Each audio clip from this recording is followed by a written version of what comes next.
Olá, sejam todos bem-vindos ao canal Geografia Escolar. Aqui quem está falando é o professor Daniel.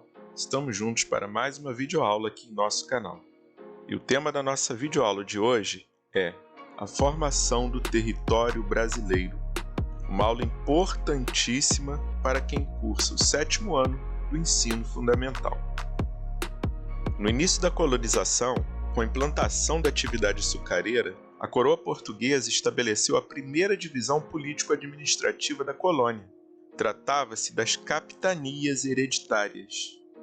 As terras da colônia foram divididas em 15 lotes paralelos à linha do Equador, que se estendiam desde o litoral até o meridiano que correspondia ao Tratado de Tordesilhas.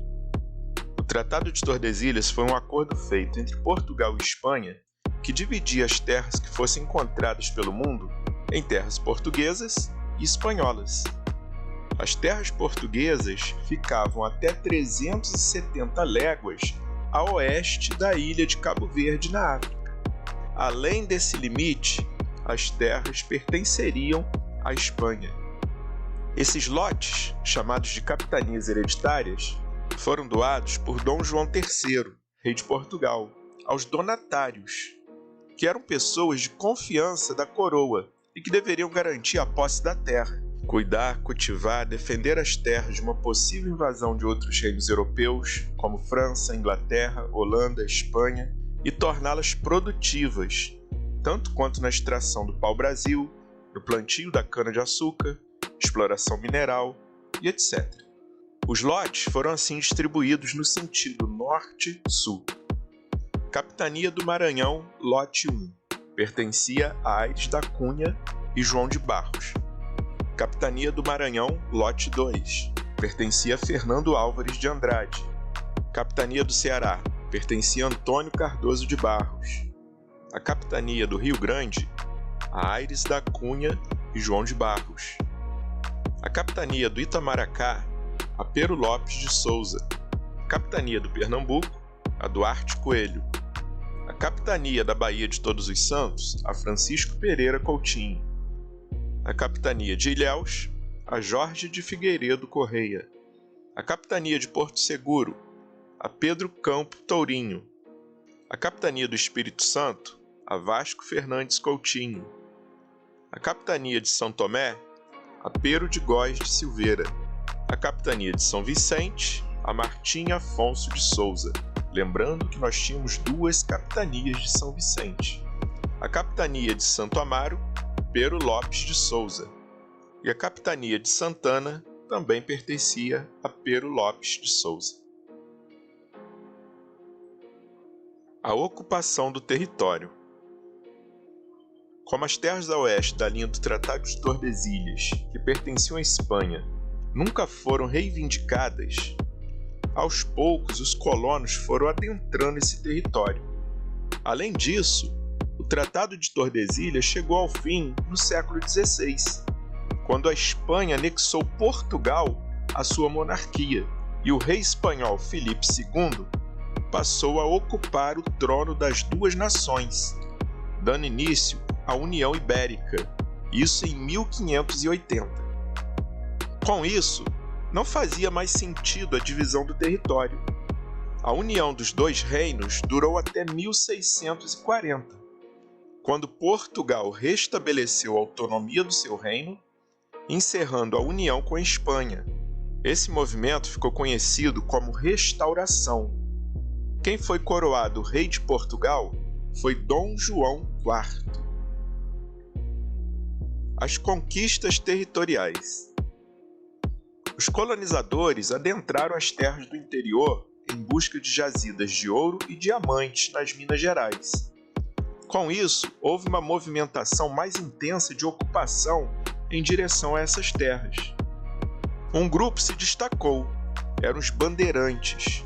Os bandeirantes eram homens paulistas, que foram responsáveis por desbravar as terras do interior do Brasil, buscando escravos fugidos, escravizando indígenas e procurando metais preciosos. A expansão portuguesa gerou conflitos em algumas áreas, culminando em perdas e ganhos de territórios. Por exemplo, no sul, o Brasil perdeu o território onde hoje se encontra o Uruguai. Já na guerra contra o Paraguai, algumas áreas paraguaias foram anexadas ao Brasil. O desenvolvimento urbano. Com o fim da extração do ouro e do diamante na região das Minas, outras atividades econômicas provocaram mudanças no eixo de ocupação do território brasileiro. A produção de café, que era concentrada no Vale do Paraíba entre Rio de Janeiro e São Paulo, migrou para o interior paulista.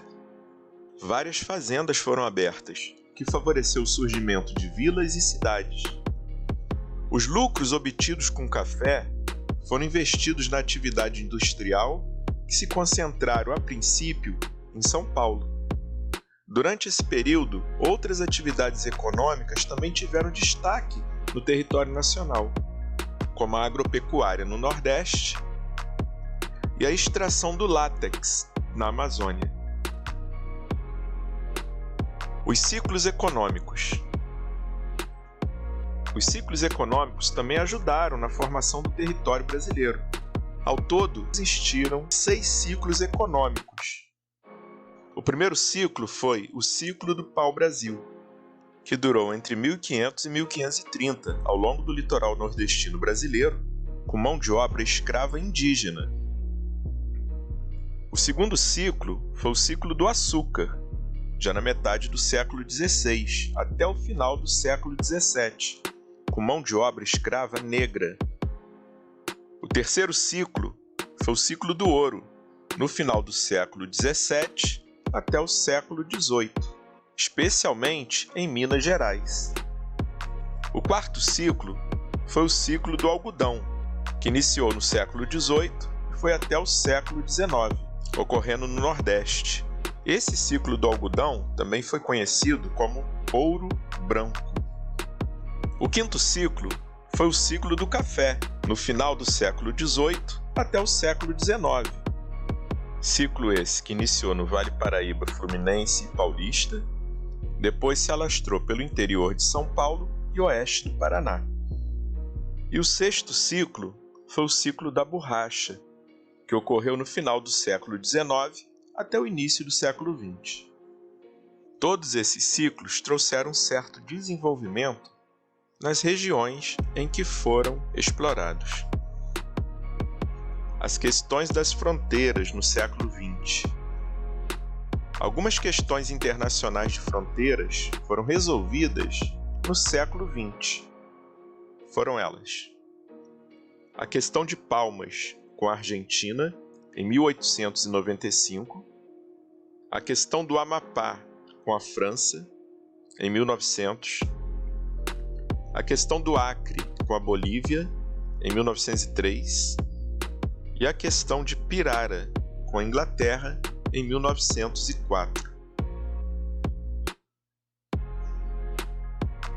O início da industrialização e a integração do território brasileiro. A política agrícola adotada na colônia foi a do plantation, que é um sistema de produção agrícola baseado em grandes latifúndios de terra destinado à monocultura, no caso do Brasil, principalmente cana-de-açúcar e café, utilizando mão de obra escrava para atender o mercado exterior. Mesmo com a independência do Brasil de Portugal em 7 de setembro de 1822 e o fim da escravidão em 13 de maio de 1888, esse processo ainda continuou. Porém, como a segunda revolução industrial avançava pela Europa, uma nova mentalidade de progresso começava a surgir no Brasil. Ao longo do século XX, o Brasil deixou de ser um país apenas agrícola e agroexportador, para se tornar um país industrial, o que acelerou o processo de urbanização. Algumas medidas governamentais e investimentos públicos aceleraram esse processo, como a construção de estradas para interligar o país, a criação do IBGE, Instituto de Geografia e Estatística, em 1932, a construção da Companhia Siderúrgica Nacional, CSN, em 1941, a Companhia do Vale do Rio Doce, em 1942, a Hidrelétrica do São Francisco em 1948, a Petrobras e a Eletrobras em 1954. Boa parte desse progresso veio com um presidente chamado Getúlio Vargas. Outro presidente importante historicamente para o Brasil foi Juscelino Kubitschek. Juscelino criou o programa 50 anos de progresso em 5 anos de governo, trazendo bastante infraestrutura para o país. A construção e transferência da capital federal para Brasília em 1960, as atividades agrícolas mecanizadas no Centro-Oeste, a exploração de recursos naturais na região norte e a criação da Zona Franca de Manaus também foram algumas medidas fundamentais que aceleraram o processo de urbanização e a integração do território brasileiro. A formação dos estados. Os limites das unidades federativas e dos municípios ocorrem de acordo com os interesses econômicos e com as estratégias de planejamento do território, adotados, é claro, pelo poder público. Ao longo do tempo, as unidades federativas do Brasil foram alterando seus limites territoriais. A Constituição de 1988 promoveu a última modificação nas fronteiras dos estados. Desde então, o mapa do Brasil político é assim. O Brasil hoje possui 26 estados e o Distrito Federal.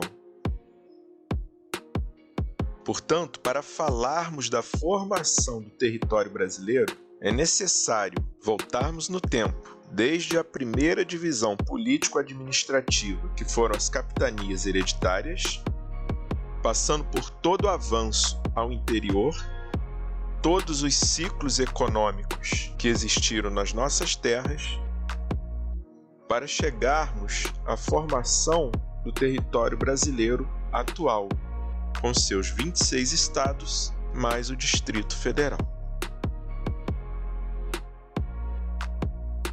Muito bem, vamos passar agora para algumas questões. Primeira questão: qual foi a primeira divisão político-administrativa do Brasil?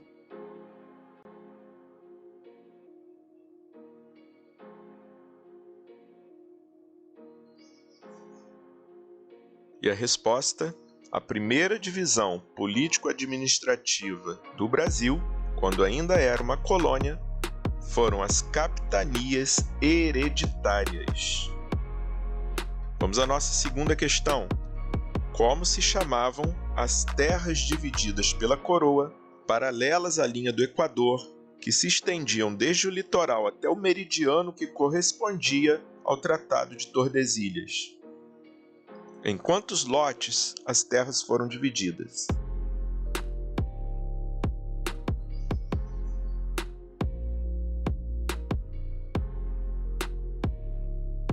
E a resposta: as terras que foram divididas pela coroa se chamaram capitanias hereditárias, e elas foram divididas em 15 lotes de terras. Vamos à nossa terceira questão. Como se chamavam os donos dos lotes doados pela coroa, para que eles pudessem cuidar, cultivar e proteger?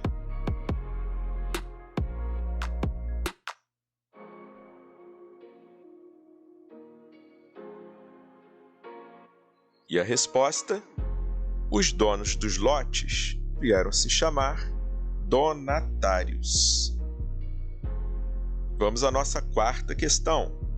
Quais foram os 6 ciclos econômicos que existiram no Brasil?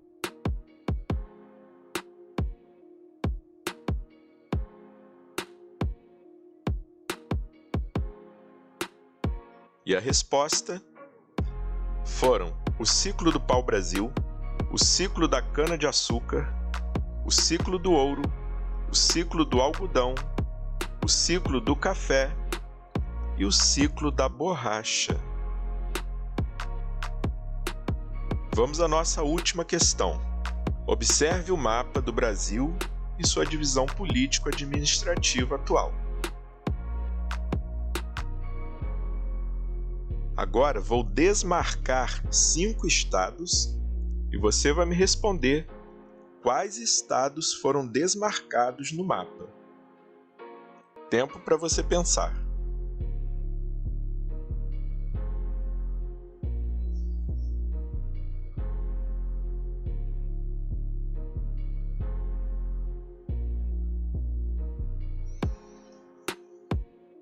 E a resposta: os estados que eu desmarquei no mapa foram o estado do Amazonas, o estado da Bahia, o estado de São Paulo, o estado do Rio Grande do Sul e o estado do Ceará. Se você acertou todas essas questões, parabéns!